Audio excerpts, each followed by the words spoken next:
The dust was a living thing in redemption. It coated the tongue with the grit of forgotten promises and settled in the lines around a man's eyes, a fine, red powder mapping out a history of hard sun and harder luck. Elias Thorne felt it in his teeth as he tied his horse, a stoic gray gelding, to the hitching rail outside the general store.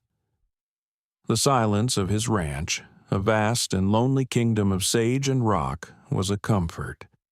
The town was a necessary noise, a discordant symphony of rumbling wagons, shouted greetings, and the tinny, ever-present piano drifting from the saloon. He hated it. But a man needed salt and flour and cartridges, and the world did not deliver them to his doorstep. He stood for a moment, letting his eyes adjust to the glare rising in waves from the beaten earth of the main street. His face was a testament to the land he worked, weathered and unyielding, carved from the same hard-bitten stone as the mesas that clawed at the bruised purple sky. He was a man built of straight lines and hard angles, from the set of his jaw to the way he held his shoulders, a fortress built to withstand a siege that had begun the day he was born. Solitude had been his architect, shaping him into a creature of habit and silence. He moved with a deliberate economy, his actions speaking a language more eloquent than any words he possessed. The stagecoach was late, as always. It arrived in a cloud of its own making, a roiling plume of alkali dust that announced its presence long before the jangle of harnesses and the weary groans of its timber frame became audible. Elias paid it little mind. It was a vessel of strangers, and strangers were complications he had no room for in his life. He was turning toward the store when a shift in the town's low hum caught his attention.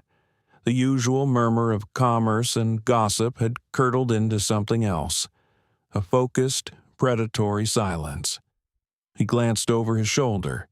She was the first one to descend.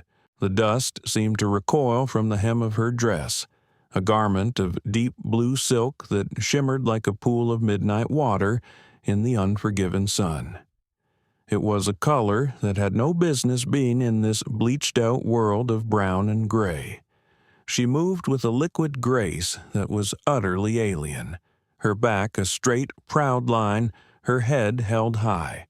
Her face was a delicate carving of ivory, her dark hair coiled in an intricate knot that seemed to defy the wind and dust. She was a porcelain doll set down in a brickyard, and the townspeople stared, their faces a mixture of crude curiosity and instant suspicion. She was an outsider. Worse, she was Chinese. Behind her, a young man clambered down, dusting off a suit that was too fancy for the town and too cheap for a man of real means. This was Jed Barlow, a man whose ambition was a runaway horse and whose character was a lame mule. Elias knew the type. Barlow had bought the old Miller place, a patch of dirt with a dry well that he talked about as if it were a cattle empire in the making. He swaggered toward the woman, a preening rooster puffing up his chest. The town watched. This was theater. "Well, here she is," Barlow announced, his voice loud enough for everyone to hear. He circled her, not like a groom greeting a bride, but like a farmer inspecting livestock he was about to reject. "Not quite what was in the picture, is she?" A low chuckle rippled through the onlookers. The woman, May, stood perfectly still. Her hands, delicate but steady, were clasped in front of her. She did not look at Barlow or the crowd. Her gaze was fixed on some distant point beyond the raw-bone buildings, as if she were charting a course through an invisible sea. "I paid for a bride," Barlow continued, playing to his audience. "Not a souvenir. Small thing, ain't she? Barely reached my shoulder. What use is a woman like that on a ranch?" He spat a brown stream of tobacco juice near the hem of her silk dress. The blue fabric seemed to flinch. Elias felt something cold and hard clench in his gut. It was the old instinct, the one he had spent a decade trying to bury under acres of solitude and hard labor, the instinct that hated bullies, that despised injustice played out for sport. He saw the tremor, almost imperceptible, that ran through the woman's hands. He saw the mask of calm dignity she wore, and he understood, in a way that defied logic, how much effort it took to keep it from cracking. She was a fortress, too, but hers was made of spun glass, not stone. Barlow, emboldened by the crowd's silent complicity, took a step closer. "I'm rescinding the deal. Send her back where she came from. I ain't paying for damaged goods." The lie was as ugly and obvious as the stain his spit had made in the dust. He had gotten cold feet, or perhaps his master had pulled his leash. Barlow was a dog, and dogs had masters. The woman, May, finally moved. Her head turned, and her eyes, dark and deep as a winter night, swept over the faces of the crowd. There was no plea in them, no fear. There was only a profound and weary assessment. She saw the closed doors, the averted eyes, the faint smirks. She was alone. She took a small, sharp breath, the first step in a retreat that would lead nowhere good. In a town like Redemption, a lone woman like her was a rabbit thrown to wolves. She would be gone by nightfall, one way or another. Before her foot could complete its second step, before the whispers could erupt into jeers, Elias moved. He did not think. He acted. 3 long strides closed the distance, his worn boots silent in the thick dust. He came to a halt beside her, a sudden, solid presence that altered the very air. The crowd drew a collective breath. Elias Thorne kept to himself. For him to step into the middle of a public spectacle was like a mountain, deciding to go for a walk. Barlow flinched, his bravado shrinking under Elias's gaze. Elias's eyes were the color of a stormy sky, and they promised nothing but consequence. "There's been a mistake," Elias said. His voice was rough, rusted from disuse, but it carried the weight of authority. It was a voice that expected to be obeyed. He did not look at Barlow. He looked at the woman. He saw the flicker of confusion in her dark eyes, the tightening of her jaw. "She's not for you," Elias stated, the words dropping like stones into the sudden, shocked silence. "She's for me." He held out his hand, palm up.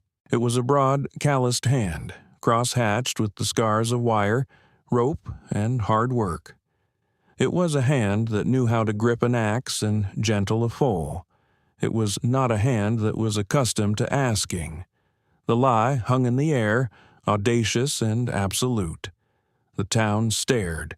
Barlow gaped, his mouth opening and closing like a fish on a dock. The woman, May, looked from Elias's unreadable face to his outstretched hand. She saw the silent offer there, not of marriage, not of affection, but of a shield. A way out. After a hesitation that felt as long as a winter, she placed her small, cool hand in his. His fingers closed around hers, a firm, grounding pressure. "My wife," Elias said, the word tasting foreign and strange on his tongue.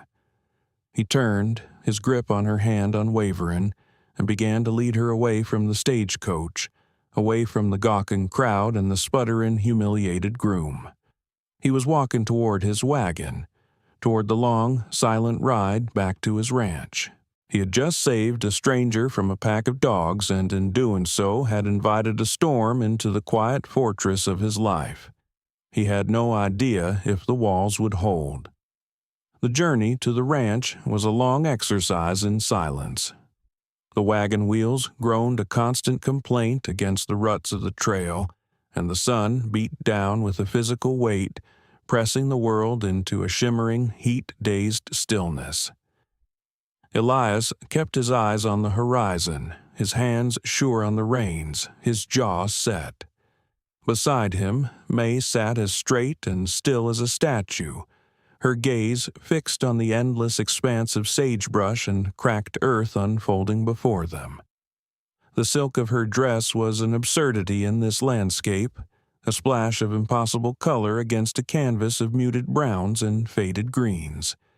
He could feel the tension radiating from her, a rigid control that was more telling than any outburst of tears or fear. He did not know what to say. The words he had spoken in town had been an impulse, a raw reaction to a profound ugliness.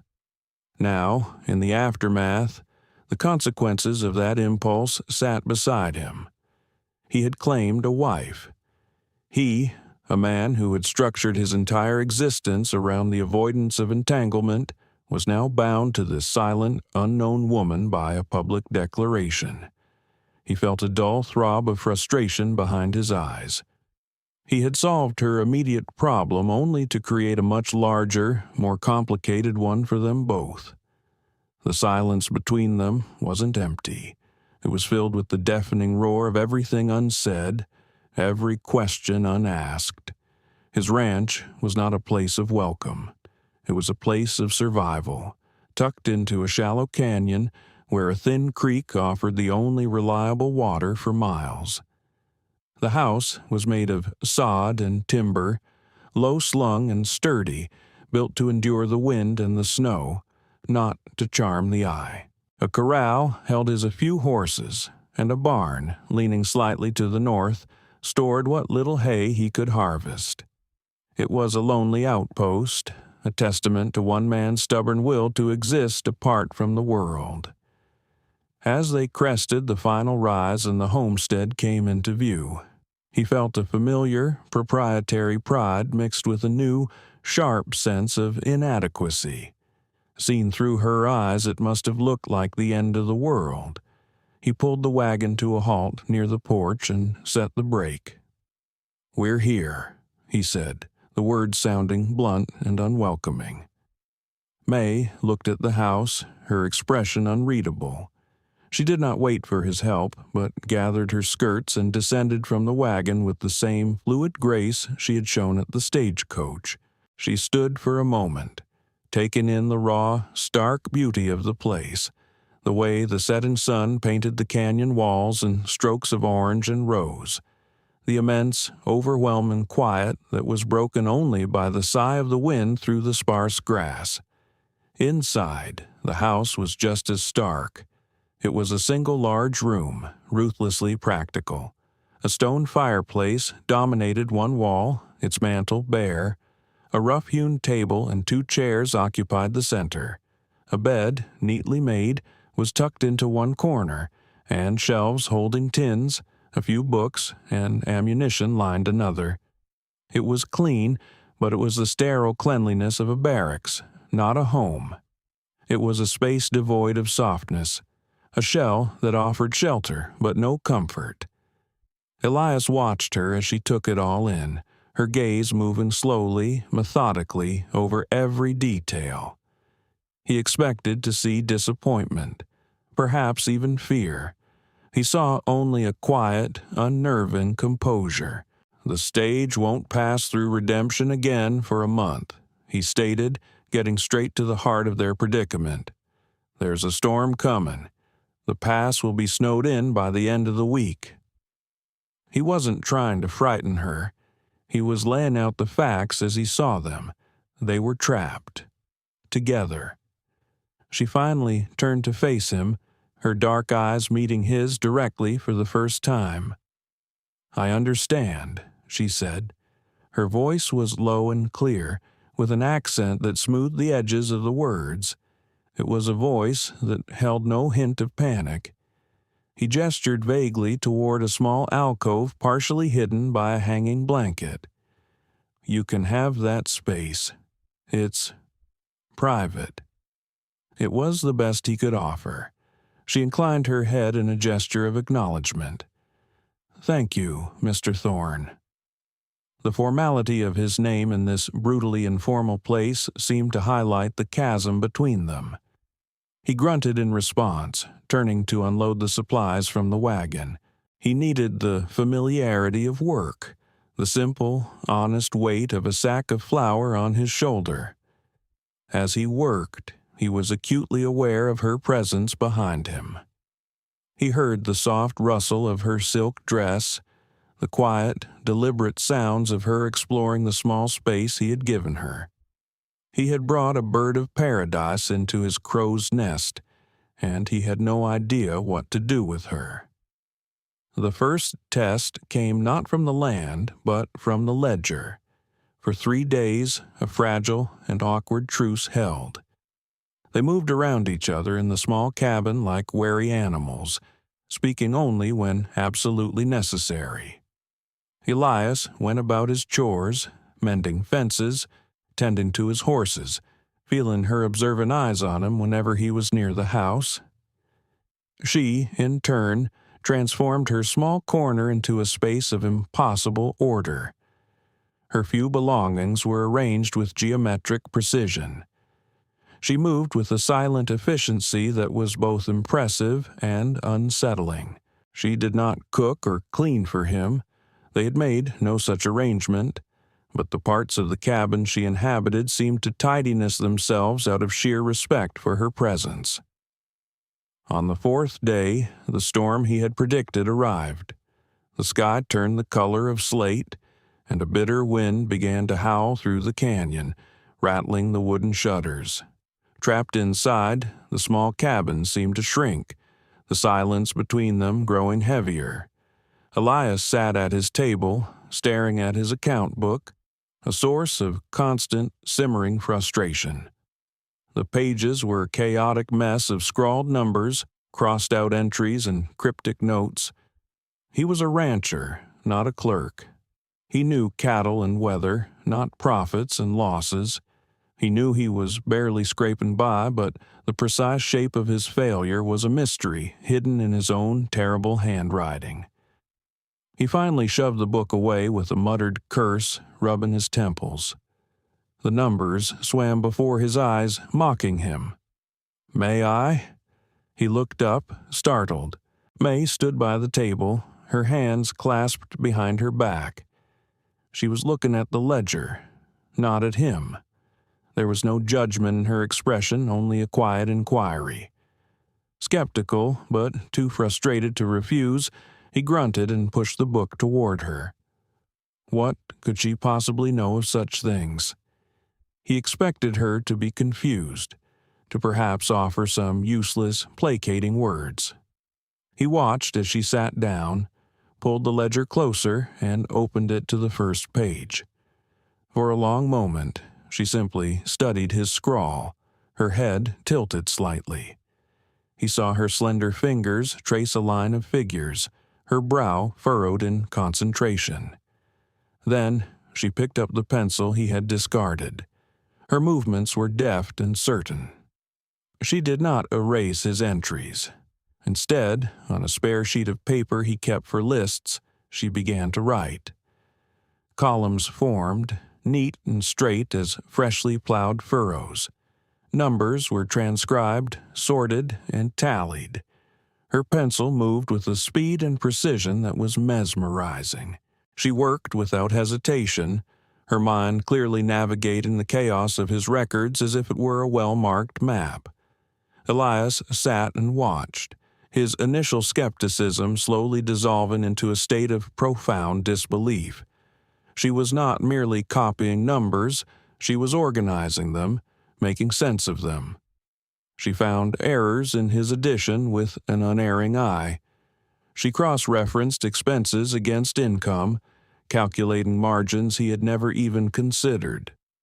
The messy story of his ranch's struggle was being translated, line by line, into a clear and brutal language he could finally understand. An hour passed, then another. The only sounds in the cabin were the scratch of her pencil, the howl of the wind outside, and the crackle of the fire in the hearth. When she finally finished, she pushed the sheet of paper toward him. It was a masterpiece of order. His entire financial situation, from the cost of feed to the projected price of his cattle at market, was laid bare. At the bottom, she had written a single, stark figure, his net loss for the year. But she had not stopped there. On a second sheet, she had created a new set of columns. Under the heading Projections, she had outlined a plan. She had identified areas of waste, the overpriced grain he was buying from the store in Redemption, the inefficiency of his winter feeding schedule. She proposed selling 2 of his older horses before winter truly set in to save on feed, and reallocating that money to repair the northern fence line, which would open up a better grazing pasture in the spring. Her calculations were intricate, precise, and utterly ruthless.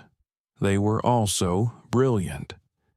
He stared at the papers, his mind struggling to process what he was seeing. This woman, this porcelain doll he had rescued out of a misplaced sense of honor, possessed a mind like a finely honed blade. She had dissected his life's work in 2 hours and found a path to solvency that he had been blind to for years. He looked up at her. She was watching him, her dark eyes calm and serious. There was no pride in her expression, no hint of, "I told you so." She had simply seen a problem and solved it. "How?" he asked, the single word encompassing a dozen questions. "My father," she said softly, "was a merchant. He believed numbers are the foundation of the world. They do not lie, and they do not forgive. They simply are." In that moment, his perception of her shifted irrevocably. She was not a liability. She was not a fragile piece of silk to be protected. She was a force of nature in her own right, a quiet storm of intellect and will. A fragile truce had been forged in the crucible of his own failure, and, for the first time since she had arrived, Elias Thorne felt a flicker of something other than frustration or responsibility. It was a grudging, astonished respect. The quiet in the cabin was no longer awkward. It was watchful. It was waiting. The first snows of winter sealed the canyon, blanketing the world in a profound and muffling silence. The fragile truce between Elias and May settled into a quiet rhythm of cohabitation. Days were marked by the simple, repetitive tasks of survival. He chopped wood, tended the animals, and hunted, his movements economical and sure. She, with his permission, took over the management of their supplies, her methodical mind bringing an order to the pantry that it had never known. She stretched their flour and salt with a quiet genius, her hands moving with the same deft precision whether she was kneading dough or balancing accounts. They spoke little, but a silent language of action began to grow between them. A log left by the fire, a hot meal waiting on the table, a mended tear in a shirt. These became their conversations. Elias found himself observing her constantly. He watched the way she moved, with a contained grace that seemed utterly at odds with the harsh environment. He saw the resilience in her, a core of tempered steel beneath the delicate exterior.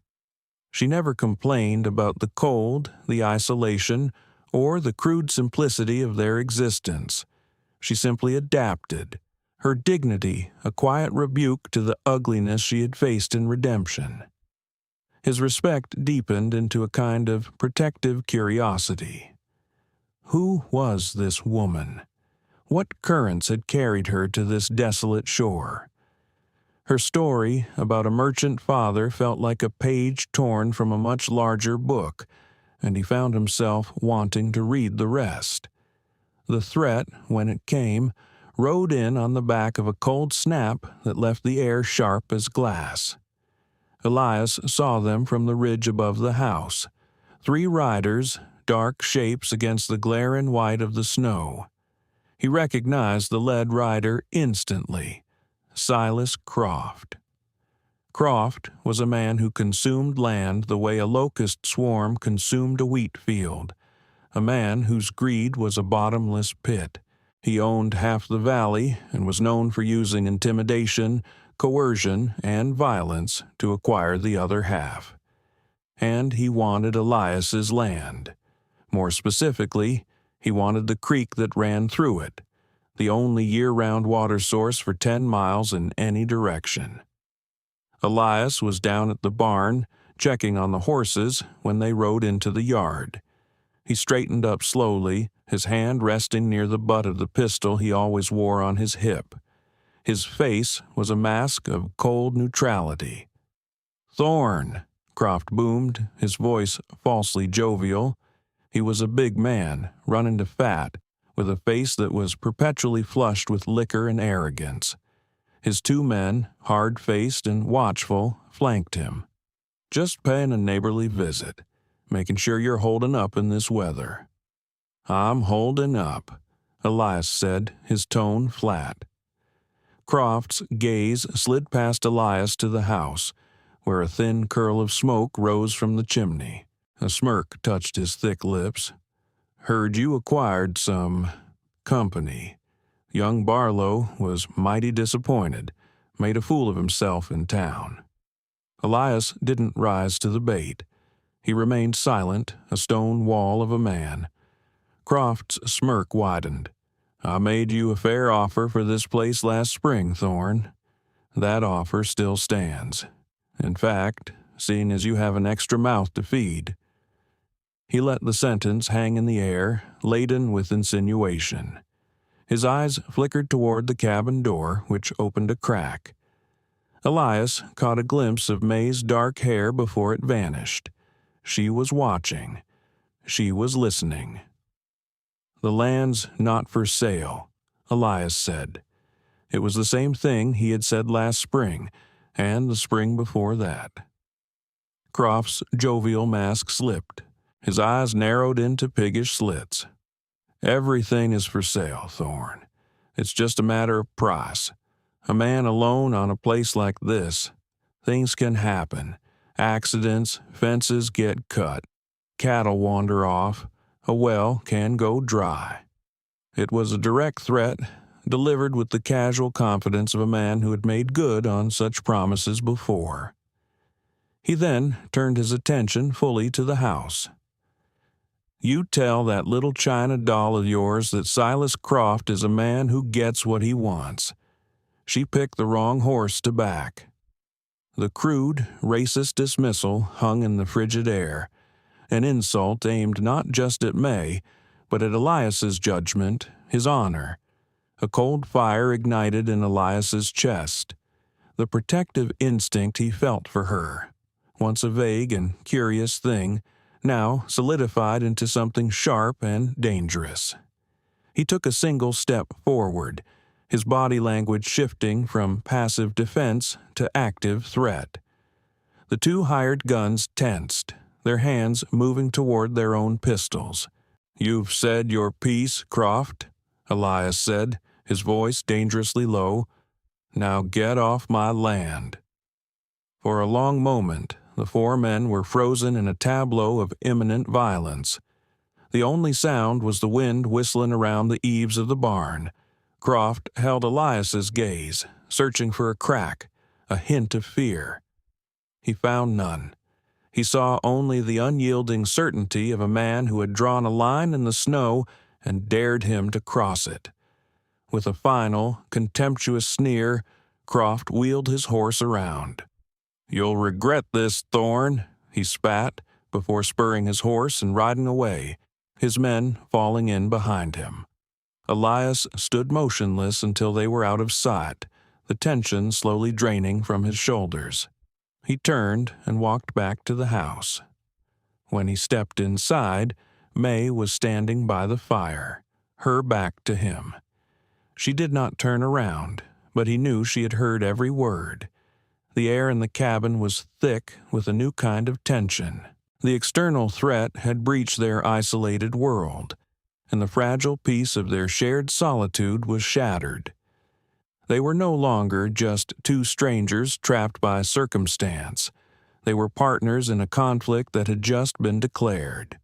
The crisis began not with a bang, but with the insidious sound of trickling water slowing to a drip. 2 weeks after Croft's visit, Elias noticed the change. The creek, the lifeblood of his ranch, was shrinking. Its steady, reassuring murmur had faded to a whisper. He rode upstream, his gut tight with a cold dread. He found what he knew he would find. A crudely constructed dam of rock and timber choked the narrowest part of the canyon just beyond his property line. Croft was not just threatening him, he was trying to choke him out, to kill his land and starve his animals. It was a declaration of war. He returned to the cabin, his face grim. He explained the situation to May in short, clipped sentences. He expected her to be afraid, to see the hopelessness of their position. They were 2 people against a wealthy, ruthless man and his hired guns. Instead, she listened with an unnerving stillness, her dark eyes fixed on his face, absorbing every detail. When he was finished, she asked a single question. "How long can we last with the water in the well?" "For us, weeks," he answered. "For the animals, maybe 10 days, less if it stays this cold." "Then we have 10 days," she stated, not as a lament but as a tactical parameter.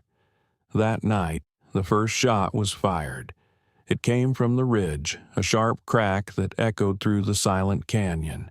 The bullet splintered the wood of the window frame, showering the floor with shards of glass. It was not meant to kill. It was a message. They were prisoners. This was the crucible. All pretense of their arrangement fell away, burned off by the immediacy of the threat. They were no longer a rancher and the woman he had saved. They were a garrison of 2, holding a siege.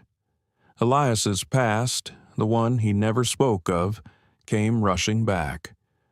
The instincts of a soldier, long dormant, took over. He barred the windows, checked his rifle and ammunition, and moved with the grim efficiency of a man who understood the geometry of a firefight. He was in his element, a protector defending his fortress. But it was May who devised the strategy. While he prepared for the physical battle, she waged a war of intellect. She had him draw a detailed map of the ranch and the surrounding canyon in the dirt on the cabin floor. She questioned him relentlessly about the terrain, the lines of sight from the ridges, the patterns of the wind. She inventoried their food, their water, their ammunition, her mind a flawless calculator of logistics. "They will not risk a direct assault," she said one evening, her finger tracing a line on the dirt map. "It is too costly. They will try to wear us down, to make us desperate."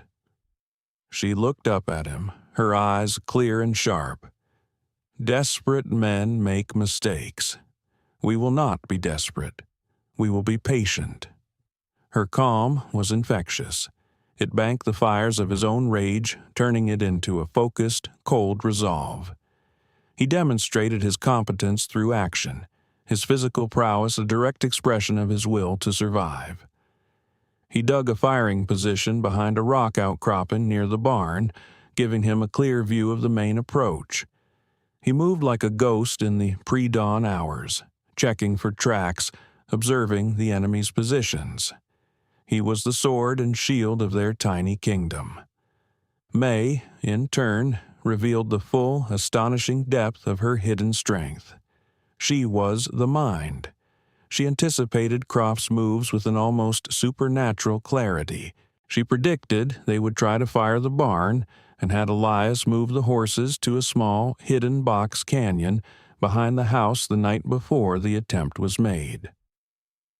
They watched together from the cabin window as a flaming arrow arced through the night sky and struck the barn's hayloft, which Elias had soaked with their precious water just hours before. The fire sputtered and died. In the quiet moments between the sporadic gunfire, a new dynamic was forged. They were forced to trust each other completely. He trusted her strategic mind, following her plans without question. She trusted his skill with a rifle, his knowledge of the land.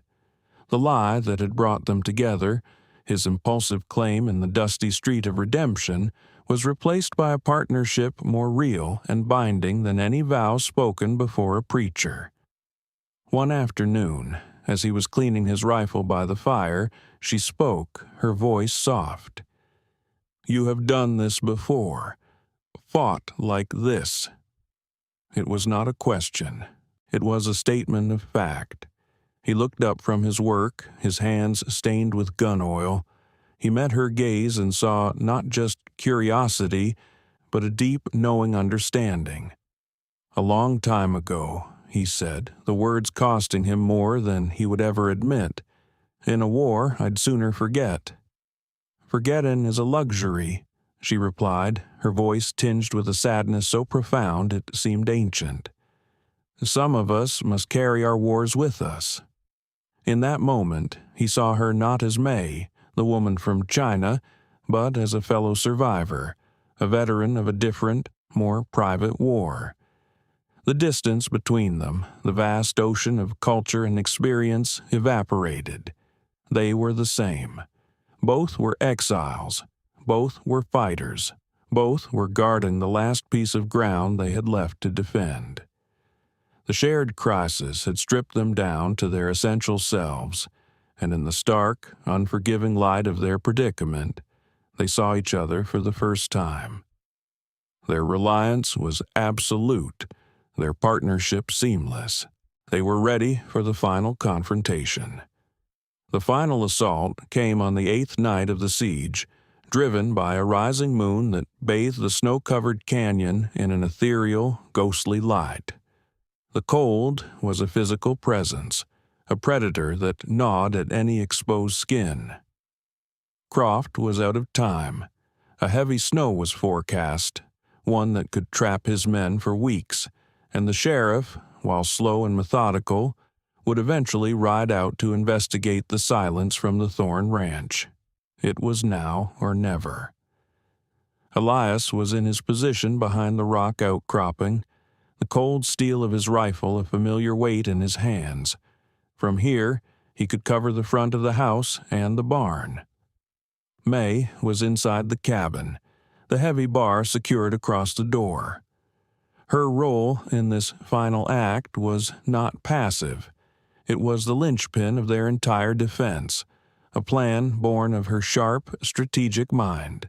The attack began with a volley of shots aimed at the cabin's shuttered windows, a noisy, chaotic attempt to draw his fire and reveal his position. Elias remained still, his breathing slow and steady. He was a part of the rock, a piece of the frozen landscape. He waited. He trusted May's timing. Then they came, 4 of them, moving low and fast from the cover of the trees, their dark forms stark against the luminous snow. They were heading for the cabin's one blind spot, a section of the rear wall that Elias couldn't cover from his position. This was the moment. Inside the cabin, May heard the crunch of their boots in the snow. Her heart was a frantic drum against her ribs, but her hands were steady. She moved to the hearth, where the fire burned low. Beside it sat a row of 5 clay jugs, each filled with lantern oil and stoppered with a tight-fitting rag. A weapon Elias had dismissed as a woman's desperate notion until she had calmly explained the physics of its deployment. She waited, counting their steps, her mind a perfect clock. 3, 4, 5. Now. She lit the rag on the first jug from a burning ember, the wick catching with a soft whoosh. She moved to the small high window at the back of the cabin, the one they thought was too small for a man to shoot from. With a strength born of desperation, she heaved the heavy jug through the opening. It landed in the snow just as the 4 men converged, shattering on impact. The oil spread in a dark, hungry stain. Before they could react, she sent a second, flaming jug after it. The night erupted. A wall of fire roared to life, a sudden, shocking inferno that turned the white snow to blinding orange. The men screamed, stumbling back, their clothes catching fire, their silhouettes dancing like devils in the flames. The fire was the signal. As the attackers reeled back in confusion and pain, breaking cover, Elias opened fire. His rifle cracked once, the sound sharp and final in the cold air. One of the men fell. He worked the lever, ejected the spent cartridge, and fired again. A second man dropped. The remaining two, including a panicked Barlow, broke and ran, scrambling for the safety of the trees. Suddenly, a larger form emerged from the shadows near the barn. It was Croft, his face a mask of incandescent fury, a shotgun in his hands. He had been waiting, using his men as a diversion. He raised the weapon, not at the fleeing men, but at Elias's position. It was in this moment that the great unmasking occurred, the revelation of May's final, most hidden truth. The cabin door swung open. She stood silhouetted against the firelight, not with another oil jug, but with Elias's spare pistol in her hand. It was a heavy frontier model, a weapon that should have been awkward and foreign in her grasp. She held it with a two-handed grip, her stance perfectly balanced, her arms steady. It was not the grip of a novice. It was the practiced, disciplined form of someone who had been trained. Croft, momentarily distracted by the sudden appearance of this new threat, hesitated. It was all the time she needed. "My father was not a merchant," she called out, her voice ringing with a strange, clear power that cut through the chaos. "He was a general. He taught me that the most dangerous weapon is the one your enemy does not know you have." She fired. The pistol bucked in her hands, but her aim was true. The shot did not hit Croft, but the lantern hanging from a hook on the barn post just above his head. The lantern exploded, showering him with burning oil. He roared in pain and fury, dropping his shotgun to beat at the flames that licked at his heavy coat. Disarmed and blinded, Croft was a cornered animal. Elias moved from his cover, his own pistol now drawn, closing the distance. The fight was over. As if on cue, the sound of approaching horses became audible. Sheriff Brody and a deputy, drawn by the sustained gunfire, their arrival timed perfectly with the battle's end. Croft was taken into custody. His past crimes, including the murder of the previous owner of his lands, a fact Barlow confessed in a terrified babble, finally brought to light. The siege was broken. The war was won. In the immediate aftermath, a profound quiet descended upon the canyon, broken only by the hiss and crackle of the dying fire. The air was thick with the smell of burnt oil and spent gunpowder. Elias walked back toward the cabin, his movements stiff.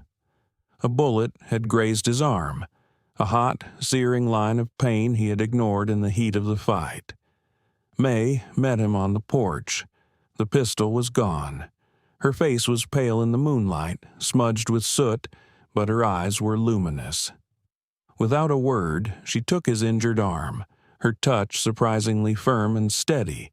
She led him inside, sat him down at the table, and began to tend the wound. Her hands were gentle but efficient as she cleaned the gash and bound it with a strip of clean linen. They did not speak. There was no need for words. The truth of what they had endured and accomplished together lay between them, a tangible thing. He, the stoic protector, had been saved by the quiet, underestimated woman he had sought to protect. The lie was gone. Their secrets were revealed, and in the shared silence of the cabin, a new reality began to take shape. He looked at her, truly looked at her and saw not an outsider but his partner, his equal, the woman who had fought for their home as fiercely as he had. Spring came to the canyon like a quiet promise fulfilled. The snow receded, revealing the sleeping earth beneath, and the creek, freed from Croft's dam, once again sang its steady, life-giving song. The harsh angles of the landscape softened under a faint haze of new green. The air, once sharp with frost, now carried the sweet, loamy scent of thaw and renewal. The ranch, which had been a fortress under siege, was slowly transforming back into a home. Weeks had passed since the night of the fire. A new status quo, peaceful and profoundly different, had settled over them.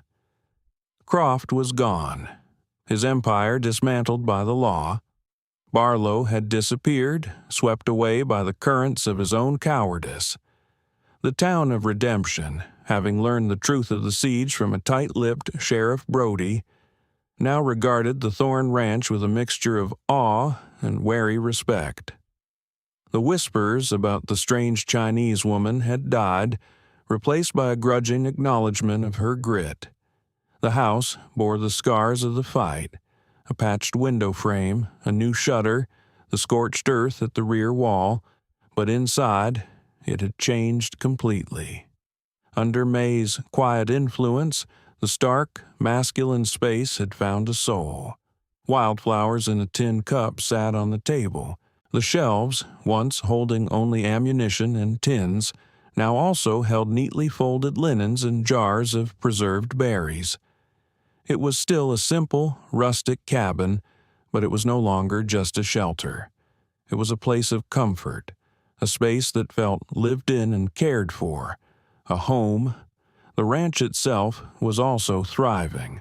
Following the meticulous plans May had drafted during the first days of the storm, Elias had sold the older horses and invested in new fencing. Their finances, once a source of constant, dull anxiety, were now orderly and, for the first time, hopeful.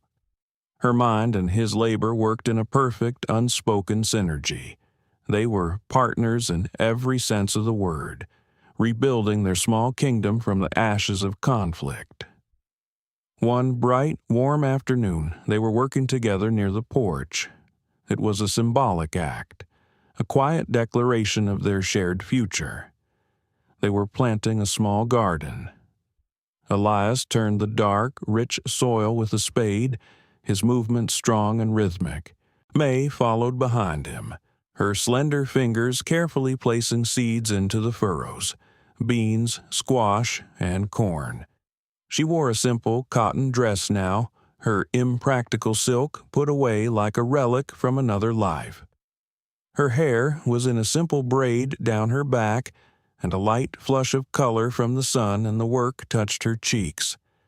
They worked in a comfortable silence, the kind that exists only between two people who no longer need words to understand one another.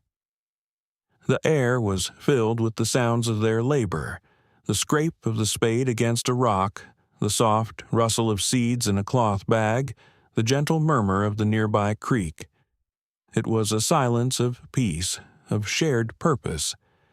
Elias paused, leaning on his spade, and watched her. He watched the way the sun caught the dark strands of her hair, the focused intensity of her expression as she pressed a seed into the earth. He thought of the woman who had stepped off the stagecoach, a porcelain doll in a world of dust and stone. He thought of the woman with a mind like a steel trap who had saved his ranch with a pencil and paper. He thought of the general's daughter who had stood in the cabin doorway, wreathed in firelight, and turned the tide of a battle. They were all the same woman. They were all May. She finished a row and looked up, catching his gaze. She smiled, a small, genuine smile that transformed her serious face, lighting it from within. It was a smile he was coming to know, a rare and precious thing that he was beginning to realize he would do anything to see. He reached into the seed bag he carried at his belt and took out a single, perfect corn kernel. He walked over to her and held it out in his calloused palm. She looked at the seed, then up at his face. His expression was as serious and unadorned as the landscape around them. "This is your home now, May," he said. His voice was low and rough, but the words were as clear and solid as the bedrock beneath their feet. It was not a question. It was not a proposal. It was a statement of fact, an acknowledgment of a truth that had been forged in ice and fire. She looked at his hand, at the seed that represented sustenance and future and growth. Then she looked out at the canyon, at the sturdy cabin, at the land that they had fought for together. She reached out and placed her hand over his, her small fingers covering the back of his, her touch warm against his skin.